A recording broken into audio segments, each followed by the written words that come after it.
ఎలా ఉంది ప్రచార సరళికి సంబంధించి ప్రజల్లోకి వెళ్తున్న తరుణంలో వారి నుంచి ఎలాంటి వాదన వినబడుతుంది, వారు ఎలాంటి ప్రతిపాదన పెడుతున్నారు? ఇక్కడ యూసఫ్ కూడా ప్రజలందరూ కూడా బీఆర్ఎస్ అభ్యర్థి అయినటువంటి మాగంటి సునీత గారిని గెలిపించుకోవాలని ఒక కృతనిశ్చయంతో ఉన్నారు. మాగంటి గోపి గారు ఇక్కడ 3 సార్లు ఎమ్మెల్యేగా గెలిచి చాలా అభివృద్ధి పనులు చేశారు. మాగంటి గోపి ఉన్నప్పుడు ఎక్కడ కూడా ఎలాంటి ఇబ్బందులు లేకుండా, ఎలాంటి కొట్లాటలు లేకుండా శాంతియుతంగా అన్ని ప్రాంతాల నుంచి వచ్చి నివసించేవారు ఇక్కడ ఉంటారు.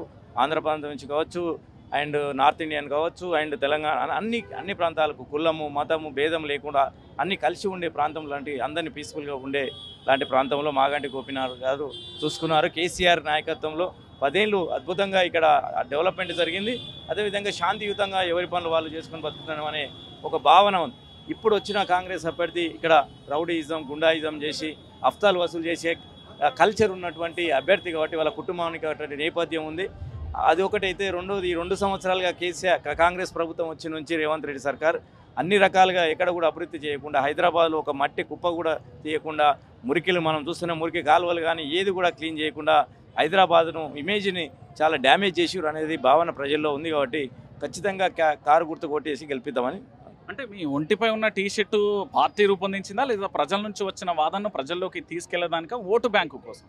ఇది నిజంగా ప్రజల నుంచి భయం ఉంది. మేము ప్రజల్లో కాంగ్రెస్ కనుక ఓటు వేస్తే రేపు హైడ్రా ద్వారా అందరిని బెదిరించి ఈ గెలిచిన కాంగ్రెస్ అభ్యర్థి ఒకవేళ గెలిస్తే హైడ్రాను తీసుకొచ్చేసి బుల్డోజర్లను పెట్టేసి ఇళ్ళను కూల్చడం, లేదంటే మాకు పైసలు ఇస్తారా ఇల్లు కూలగొట్టాలని అది ఉంటుంది. కాబట్టి ప్రజలకు మరింత అవేర్నెస్ తీసుకురావడం. ప్రజల్లో భయం ఉంది.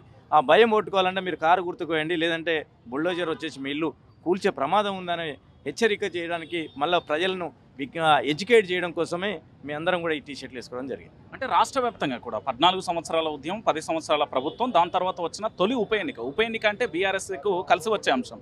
ఈ ఉప ఎన్నికతోని మళ్ళొక్కసారి బీఆర్ఎస్ పార్టీ తలరాత, తెలంగాణ ప్రాంత ప్రజల తలరాత మార్చే అవకాశం ఉంటుంది. ఎందుకంటే ప్రభుత్వం నుంచి వస్తున్న వ్యతిరేకత ఖచ్చితంగా. ఎందుకంటే ఈ ఎలక్షన్లు ఓన్లీ జూబ్లీహిల్స్ ఎలక్షన్ల జూబ్లీహిల్స్ ప్రజలకే కాదు, హైదరాబాద్ ముఖ్యంగా హైదరాబాద్ ప్రజలకు చాలా ముఖ్యమైన ఎలక్షన్.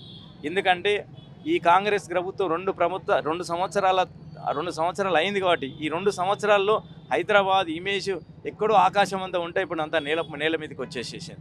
అంటే ఈరోజు 1వ ర్యాంకులో ఉన్నటువంటి హైదరాబాద్ ఇమేజ్ ఇలా 29వ స్థానానికి పడిపోయింది.